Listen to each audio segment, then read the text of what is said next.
जय हिंद। आज की वीडियो में मैं आपको प्रूफ कराने वाला हूं कि सिद्ध कीजिए √5 एक अपरिमेय संख्या है। क्या? प्रूफ दैट कि √5 इज अ इरेशनल नंबर। तो वीडियो को लास्ट तक देखिएगा, आपको 100% समझ में आएगा, इसकी गारंटी है। बस वीडियो को आप लोग लास्ट तक देखिएगा। तो आइए हम लोग प्रूफ करते हैं।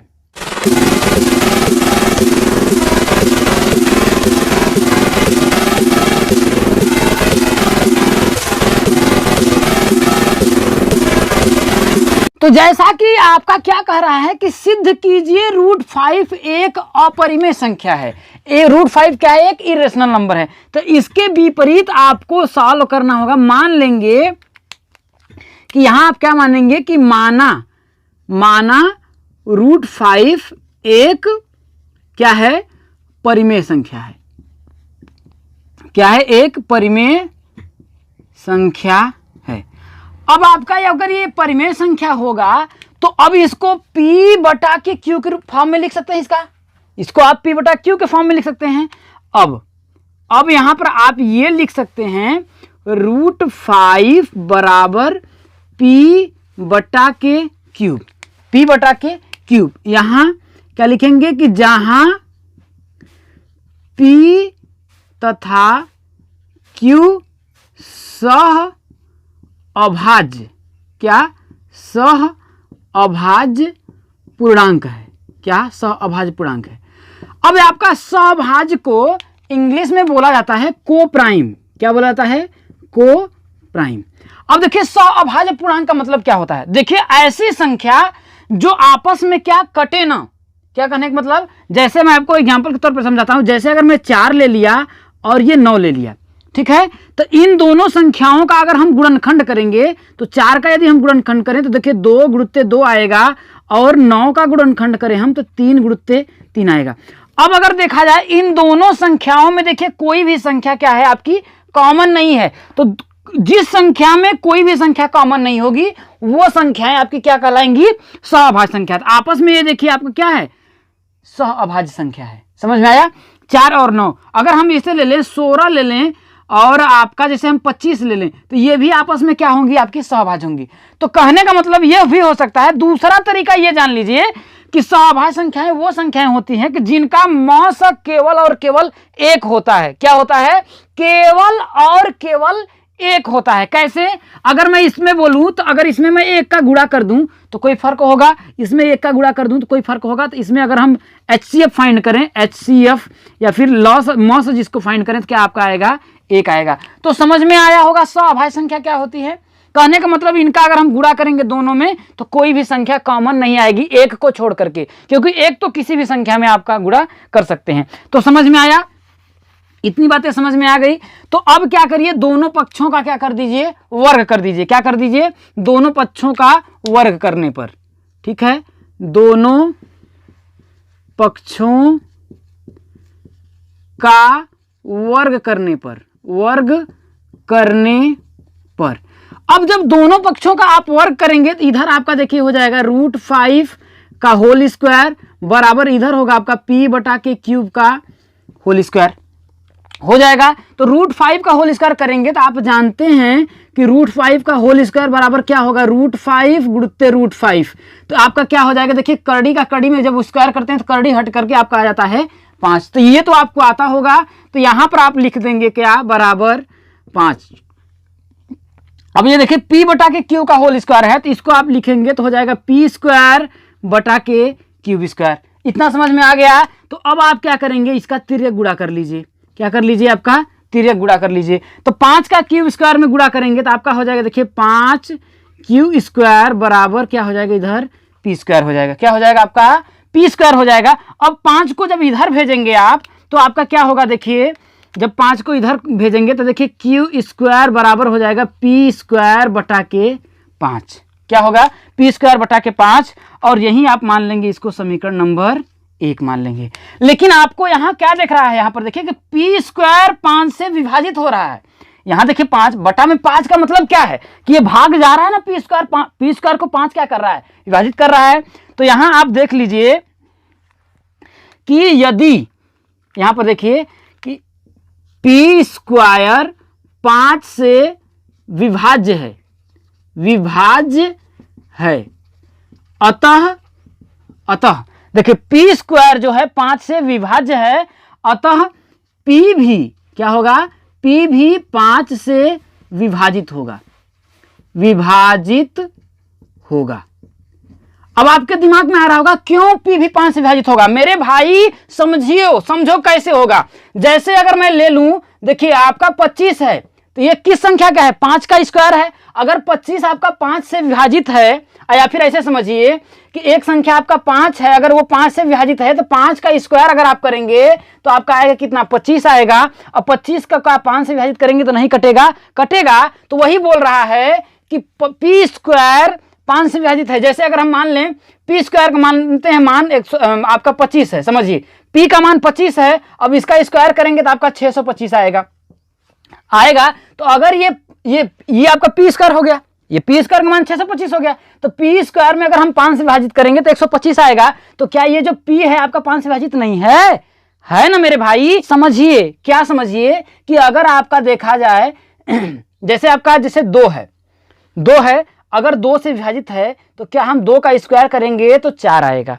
क्या आएगा आपका, 4 आएगा। तो क्या यह 4 2 से विभाजित नहीं होगा, क्या होगा। तो यहां देखिए पी स्क्वायर 5 से विभाज्य है, अतः पी भी 5 से विभाजित होगा।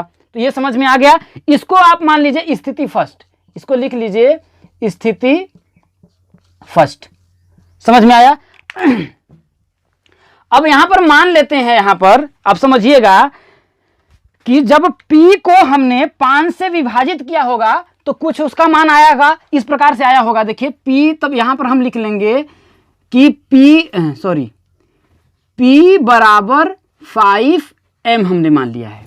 यहां क्यों माना है कि जैसे देखिए आप समझिएगा, जैसे कोई संख्या आपका है, जैसे देखिए आपका 125 है या फिर 20 है, ऐसे समझिए 20 है, ठीक है।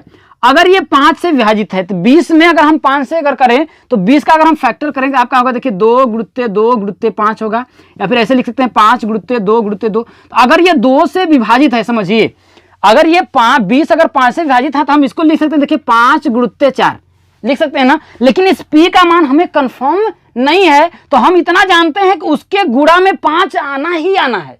अगर हम इतना जानते हैं कि उसके गुणा में मल्टीप्लाई में 5 आना ही आना है, तो हम इसको, ये वाला आपको मान तो पता नहीं है, क्योंकि P कुछ भी हो सकता है ना। P का मान जरूरी नहीं है कि आपका यहाँ पर 20 ही होगा, 25 भी हो सकता है, 30 भी हो सकता है। अगर 30 जो है आपका 5 से विभाजित है तो इसको हम लिख सकते हैं ना, देखिए 5 गुणुत्ते 6। तो अब यहाँ 5 और 6 की जगह पे हमने यहाँ पर m लिखा है, तो यहाँ पर भी m लिख सकते हैं ना, क्योंकि P का मान हमें कंफर्म नहीं है।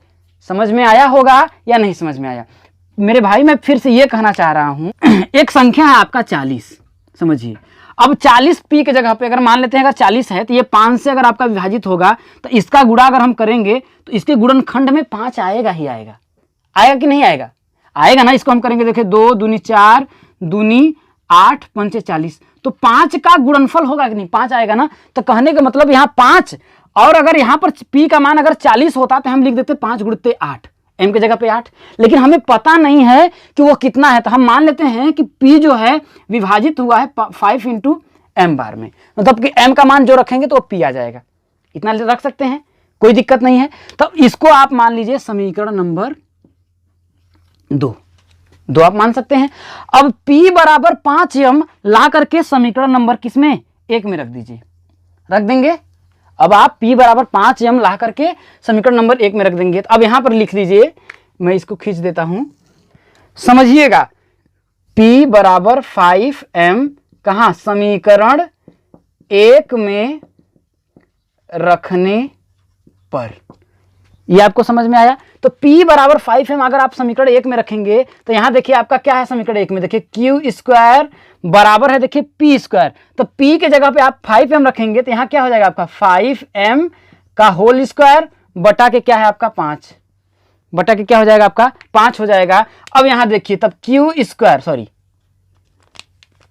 तो Q स्क्वायर बराबर यहां देखिए 5m का होल स्क्वायर। तो 5m का होल स्क्वायर का मतलब क्या है, 5m का गुणा कितनी बार, 2 बार। तो देखिए 5 पचे 25, 5 पचे 25, अब 25 यहाँ m का m में गुणा करेंगे तो हो जाएगा m स्क्वायर, अब बटा के क्या हो जाएगा आपका, देखिए यहाँ पर 5 हो जाएगा, यही होगा भाई। तो 25m² बटा 5, तो यहाँ पर हम लिख लेंगे, क्या आपका लिखेंगे कि 25m² बटा के 5। इसको कट करेंगे, देखिए 5 × 5 = 25 हुआ। तो यहाँ पर आपका क्या आया, आपका देखिए q² बराबर 5m², 5m² हुआ।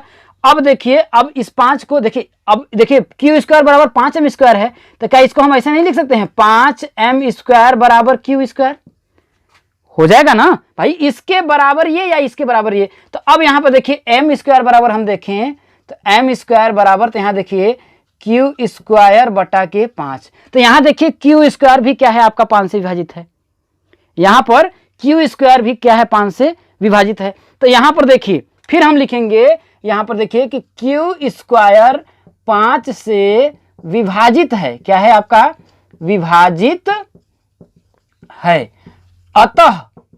अतः q भी 5 से विभाजित होगा, विभाजित होगा।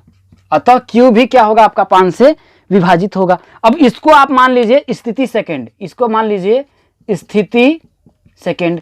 लेकिन हमने यहां पर क्या कह रहा था कि p और q आपस में सहअभाज्य संख्या है। इसका मतलब इस सब में हमने भी दिखाया था ना कि स्थिति फर्स्ट में यहां पर देखिए समीकरण ये स्थिति 1 और 2 के अनुसार हम देख रहे हैं कि देखिए q² भी 5 से विभाजित है और यहाँ p² भी 5 से विभाजित है। कहने मतलब p भी 5 से विभाजित है और q भी 5 से विभाजित है। और यहाँ पर हमने क्या लिखा है कि p तथा q आपस में एक क्या है सहअभाज्य संख्याएं हैं, सहअभाज्य संख्याएं। बराबर बात समझ में आया कि अगर ये सहअभाज्य संख्याएं हैं तब आप बताइए, तो ये दोनों 5 से विभाजित हो रहा है, इसका मतलब कि इसमें भी 5 आएगा और इसमें भी 5 आएगा, तो कॉमन फैक्टर क्या हुआ आपका 5 आ गया। तो स्थिति 1 और 2 के अनुसार आप समझिएगा, स्थिति यहां लिख दीजिएगा। यहां देखिए स्थिति 1 है, स्थिति 2 है, तो यहां पर आप लिख सकते हैं देखिए कि स्थिति 1 तथा 2, स्थिति 1 और स्थिति 2 के अनुसार p बटा के q एक अपरिमेय संख्या नहीं, सॉरी हाँ, एक अपरिमेय संख्या नहीं है। यही हमने किया ना। क्यों नहीं है, क्यों नहीं है? क्योंकि देखिए ये भी 5 से विभाजित हो रहा है और ये भी 5 से विभाजित हो रहा है, लेकिन यहाँ पर दोनों आपका क्या है सहअभाज्य हैं। तो स्थिति 1 और स्थिति 2 क्या कर रही है, इसका विरोध कर रही है। इसका स्थिति 1 और स्थिति 2 इसका क्या कर रही है, विरोध कर रही है, तो इससे संख्या नहीं है। अतः अब जब ये अपरिमेय संख्या नहीं होगा तो ये आपका परिमेय सॉरी क्या है, एक परिमेय संख्या, सॉरी स्थिति 1 और 2 के अनुसार p बटा के q क्या है, एक परिमेय संख्या नहीं है, तो ये भी आपका परिमेय संख्या नहीं होगा। तो ये भी परिमेय संख्या नहीं होगा, तो इसका मतलब क्या होगा, ये अपरिमेय संख्या होगा। अतः √5 एक अपरिमेय संख्या होगी, अपरिमेय संख्या होगी। तो समझ में आ गया होगा।